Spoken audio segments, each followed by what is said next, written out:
Welcome to episode 34 of the Realtor for Hoopers interview series.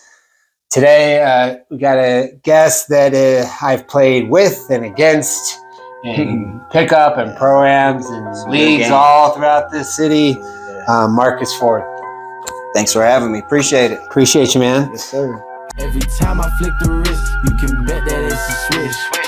Realtor for Hoopers, welcome to the main event. I'ma give the people what they ask for. Whole squad moving like a task force.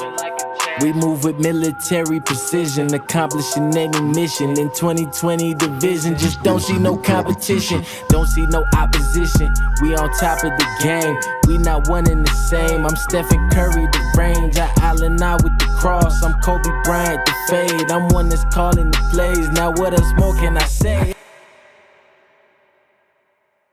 So the question we start off with every one of is, tell us your basketball story. All right. I'm originally from Colorado Springs, Colorado. Grew up out there. As a kid, my mom always thought I was weird because instead of watching cartoons, like I love watching sports. Okay. So instead of having it on like Cartoon Network or something, my TV would be on ESPN. And my mom didn't really have the passion for sports like I did, so she thought it was weird. And I just grew up playing. Grew up at the park. Anytime I get the chance to play, I would go play. Didn't really play travel ball like a lot of these young kids do. So it was just pick up 21, one-on-one against my friends. Then I went to Mesa Ridge High School, graduated there. Broke the school scoring record, which has now been broken like 3 or 4 times. But at least back then you had it. I had it for a little while. Went to Lamar Community College for 2 years, played there. And then I went to finish off at Texas A&M Kingsville, small Division II school in South Texas, and ended up playing, finished my last year, tried to do track, pulled my hamstring, and then basketball was over for me. So, yeah, but it was a fun ride. So, so you grew up in Colorado Springs. Yes, sir. So you were born in Colorado Springs all the way through high school there? I was born in Colorado Springs. My parents were in the military, so I moved around, and then my mom and dad were separated. And then as I got to like 5th grade, I was like, I want to go live with my dad. Okay. So moved with my dad, and then from 5th grade on to high school, Colorado Springs. Gotcha. Yeah. Cool. So something else you've done post your career, you've had some coaching experience at Smoky High School here in Denver, et cetera, and all that. But something kind of a cool conversation I'd like to have with you is like, what do you think is the skill that separates a guy from starting versus a guy that's playing coming off the bench? Well, if you're on the verge of starting and coming off the bench, coach is probably not looking for you to be a scorer. So energy and effort and being a good teammate probably be the most important things. When you step on the floor, just give it everything you got. A lot of kids, I feel like they want to get on the floor and they want to get a coach's attention. They think it's scoring. Let me get in and try to score. And if you're that guy, you come off the bench and you come in, you take a bad shot, you find yourself right back on the bench. So you come in, you box out, you rebound, you take a charge. Being assistant, I was assistant at Smokey. I was like, hey, he's playing hard. He just took a charge. Leave him in there. Let him rock for a little bit longer. And that will be what, get you more playing time. Yeah, I think I agree with you, especially I would say ever since kind of social media kind of came off, it's all about making highlights and things like that. And it's hard to make a highlight reel based off of a pass deflection here or there or a charge or whatever. But I don't care what level, coaches are always going to find a spot for you on the floor. If you're doing all those intangible things that, that coaches just love. And it honestly can not only earn you more playing time, but actually can earn you more shots. Like if it was good defensive possession, offensive rebound, pass deflection, whatever, and then you take a shot the next time down the floor, nobody cares. That coach is going to be like, he went ahead and earned that shot. Yeah, that's what I mean. That's what I tell a lot of kids. I'm like, when you first get in the game, like I see him now, the first thing you want to do is just catch it, shoot a 3. And I'm like, get yourself going first. Like, go get a hustle play or cut back door, get a layup. And then if you take that bad shot, it gives you a little bit of leeway. For sure. For sure. So, us, I would say both being older hoopers that are still playing and all that. A big thing I think is important for us to do is kind of invest in the younger generation guys and things like that. What do you think is important for kind of the younger generation to kind of understand or to know about basketball? The work and actually understanding the game. I would say just now we're at a time where, like when we grew up, people valued like hard work. Now I think people are trying to value talent, and I think talent will only take you so far. So like understanding the game and working hard can take you so much further in the game of basketball. And it may just be me because I wasn't very talented, but I just worked harder than everybody else. And I understood the game a little bit more than everybody else. So it helped me keep going. Yeah, I think two things that I'm always trying to talk to younger guys about is one, the old I forget who said it, but there was an NBA guy that said basically like hard work will be talent every day of the week. Yep. That, and then two, you got to know, you can't just be able to play the game. Got to know how to play the game. Yes. You got to develop the mental side of your game. You got to be able to, be in a timeout and the coach draws up a play right after timeout and be able to run that. Yeah. You got to be able to take an offensive strategy and apply it to a game that's, every second is an adaptation. Yep. You got to be able to think through the game. You can't just be like, oh, I got a 40-inch vert and I can shoot a little bit and I'm good. Yeah. That's only going to take you so far. Yep. So you got to develop all aspects of your game, not just like continue to get better at the skill portion. Yeah. And the skill portion is good, don't get me wrong, but you got to do all these other intangible things as well. So. I feel like that's where like our generation, like we're not doing the best job. Cause even like we grew up, we didn't have like a lot of coaches and people around who played college basketball and have the experience. Yeah. So it's like now that we're up, like we need to give them more knowledge and more game. Instead, we're just, hey, you go out there and play. Go out there and play. It's like, no, like teach them how to play, learn how to play. Like we're AAU, they're playing more of an NBA style of basketball. And then I feel like once 90% of these kids are going to go play at a D2, D3, NAIA, even, D1 schools, like it's going to be more structure. It's going to be more thinking the game through. And I feel like they need to like understand that we need to teach them early. And I think, at least in my experience, like, especially if the younger guy knows that you either really could play in your past or still can play a little bit. Yeah. They kind of want to hear that. Like you can be honest with them. You can be like, hey man, like that ball's sticking with you every time you catch it. Like go ahead and swing that a couple times. Like they'll take criticism and take suggestions, but I think whether it's guys like us or coaches or whatever, you got to be okay to like tell them the truth. Yeah. And not just be concerned with like, I got to keep him happy because I can have him on my squad or I'm going to try to get him, get him recruited here. Like be able to be honest with them. And that's going to be the best thing for them in the end, Yeah. I mean, that's how you can kind of determine like who's going to be a good player and who's not. Because even like the other day was watching Langston shoot. Yeah. And he's way better than I ever was in high school, going to have a way better career. And I told him like, hey, every time you shoot, you miss and you fade him back.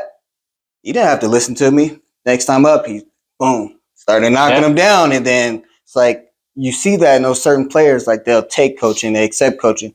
Right or wrong, they may try it. And if it works for them, they'll keep going. If not, they're doing what they're doing. Yep. So good, man. Yep. All right. Well, next part is obviously, I'm a parent of a young hooper and, but I know parents play a very, very critical role in a young player's success or failure, So kind of what are your thoughts on how parents can like help or hurt their son or daughter's development? I would say we just, like parents, we have to come to we have to be realistic about what we're doing. So, we've been there. We understand how hard it is to be a professional basketball player. So we got to look at it. It's like, okay, is my kid working hard enough? Is he doing the things by himself to where he will become like a professional basketball player? All right. If not, then you can still use basketball as a tool to develop him into a productive young man in society. For sure. And I think lots of life lessons. Yeah, I think parents lose grip of that and they just focus like basketball. And it's like, no, you have to use basketball as a life lesson. He may go to school, get a scholarship, get his degree, and then now he's going to be a working man. Basketball's not going to be there no more. And that's going to be 95% of these kids. Yeah. And I think parents lose sight of that, and it's just basketball. And it's like, you have to use it for the lessons. Yeah. And I think a lot of parents, they lose sight in that. And you don't have to tell your kid, like, oh, yeah, you're not going to be a pro. Like, but you have to have plan B in the back of your mind. Like, push them, plan A is basketball. You're going to be a pro, work hard. This is what we're striving for. But in the back of your mind as a parent, like, you got to know, like, all right, if it don't work out, at least I know he has the work ethic and the tools to be a successful young man. Yeah, I love that, Marcus. That's really powerful. I mean, I think there is a lot of parents that are pushing their kids past what their kid wants to do. Yep. And not only like from a standpoint of not having the whole picture of their whole life in mind, like you're talking about, but also like I meet, I would say youth, like basketball players, I'm saying 15 and under kids that actually don't really love basketball. Yep. They really don't actually care about really being good at basketball. Nope. They're just showing up to 7 days a week. They got something because their mom or dad is telling them to. Yep. And it's like, all right, like maybe he or she can push past that and actually fall in love with the game again and whatever. All you're doing is burning that kid out. Yes. Yes.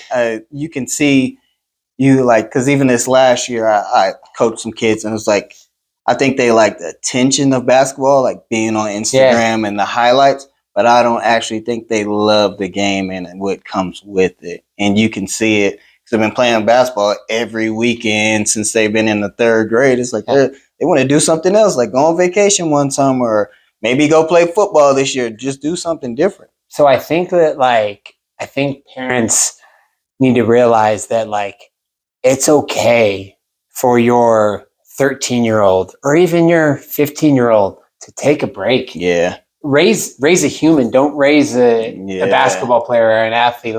Raise a human.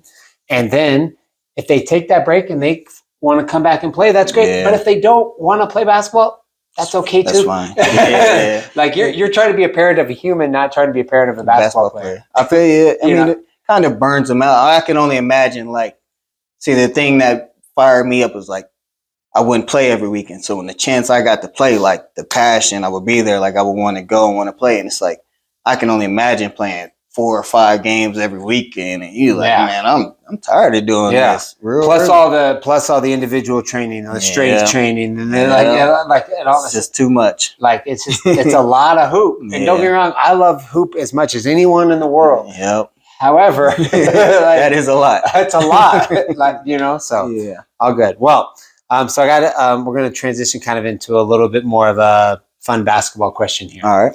So. Hypothetically, you're coming out of high school, and I tell you, for your college career, you can average 35-5 or 17, 10, and 10. Ooh. Which would you rather average? Give me the buckets. Yeah? Give me the 35. Tell me why. Because I was kind of pretty much already a all-around player. I played defense, and I would pass the ball. Would be I'm naturally an unselfish person. So I think it'd be kind of good to just be a selfish person for a little bit and I like it. Just let it fly. Just let it go. So give me the 30. Okay. So for me, I'm going to go the opposite side. This isn't because of anything that's my game or whatever. I'm just thinking about it from the rest of your career standpoint. Where if you've averaged 17, you've proven on that college level that you can score. Yep. You don't, if you do anything above 15, you can score a little bit. That's something you could do. But then if I can also tell any kind of coach or any time, whatever, that I can also give you 10 and 10. That is pretty. You know what I'm saying? That means that I can play a whole bunch of roles on your basketball team. Yeah, that's true. Do you know what I'm saying? It's not just about no, don't get me wrong. There's only a certain amount of guys that can average 30 in college. There's only a certain amount of guys, but there's something about having like, that's again, like for instance, I'll throw Jokic into this. Like, don't get me wrong, Jokic can give you 40, but what makes him the best player in the world is he's also giving you 20 and 15 or 15 and 15 and 10 and like every night. Every night. Do you know what I'm saying? So like that's what's like, okay, like Ed Edwards averages 30, averages 40, whatever, but he's not Jokic because he's not like averaging that triple double. Yep. So there's something about like making that well-rounded thing that I think could be kind of cool too. Yeah. But I do like the buckets too. You played with me enough. Yeah, you like to shoot it. I'm not shy. I'm not shy by any means. So, well, cool. Well, we got 2 more questions after this one. So, but before we do that, I know you have your own box truck business. Yes, so kind of just give us an overall update. Tell us about what's going on, what's the name of it, what you do, that kind of thing. All right. The name of my company is MF Superior Products. Pretty much named it after myself. It's Marcus Ford. Kind of started it after COVID. Kind of always had like the entrepreneur mindset. Didn't want to work for somebody, do my own thing. Started off trying to go over the road. Just working, getting up every day, working hard. Then I found my little niche, just doing local contracts around here. Now I got a contract with Target, contract with Snacks. I got a contract with a construction company called Integris, delivering lighting for them. But I really started off at the bottom. I started off with 1 truck. I was renting 1 truck, working 7 days a week by myself, to now having 4 trucks and 4 different workers. So worked out for me. That's good for you, man. I think I always love to hear anybody after their career is done kind of figuring out some kind of entrepreneurial type thing to do for themselves and building a business, because I know full hand being an entrepreneur is not an easy thing. No, sir. And there's only certain people that are cut from that cloth and they can do it. And it's a roller coaster ride for sure. So respect to you, man, that you kind of push through all the down moments. And I know there still are down moments and all that, but like you continue to do it. And I hope and wish all the success for you, man. Appreciate it. Good, man. All right. Well, last 2 questions. First one is, after everything you've kind of said, or it's something you maybe even haven't said, but what is something you want to make sure that people take away from your story? The work. I mean, if you put in the work, you'll get the results. Like, even like playing basketball, I've been the captain on every basketball team I've been on, high school, college, captain. Yeah. And that's just being a leader and wanting to take charge and not waiting for somebody else to tell me to get something done. Like my dad was big on that. Like, you see trash on the floor, why do I have to tell you to pick it up? Go grab it, throw it in the trash. And so having that mindset, you translate that into the business world, and I'm just going to get stuff done. Like, I'm not waiting for them to call or them to do that. I'm going to go take care of it and get it done. And then you put in the work, you get the results no matter what you do. Amen, man. Yeah, I think we're more and more living in a society that we want instant gratification. Yes. And sometimes the benefit of the work you did today is not going to come for another year, 2, 5, 10 years or whatever. Yes. But if you continue to put that work in every day, you will receive benefits from it at some point. I promise you that. So I love that. Appreciate you saying that. All right, last question. Sometimes the hardest, but what is your favorite thing about hoop? Woo. Really just I'm a competitor. Like, people who know me, play with me, may not be the best, but when I lose, I hate losing. So just the competitive nature and getting out there and competing, like, it's hard for me to let that go. Like, don't play professionally, but people call me, you want to play? I want to show up and I want to compete, and they're talking trash. Like, it's just something about doing that. Like, I just can't let it go. It's a drug. Man, we're cut from that same cloth, and we played each other with this. But like my wife tells me all the time, is like, if I know I need to give you some time. If you just lost a game, I ain't about to talk to you about anything for a little while and let you cool down, because it's still, I'm a 41-year-old man and it still bothers the hell out of me right now. But that goes back to, that's what makes you successful. That wanting to be that competitor, not wanting to lose. And I don't understand the people that are okay with losing. I don't. I can't understand. We both have played with a lot of very talented basketball players, and they're like, "Well, it's just not like, whatever." And I'm like, "Get them back next time." Like, what? No. How are you not pissed off right now? Yeah, it's completely different. For sure, man. Well, Marcus, I appreciate your time, man. Thank you. Appreciate you. Anytime, my guy. Every time I flick the wrist, you can bet that it's a swish. Realtor for hoopers, welcome to the main event.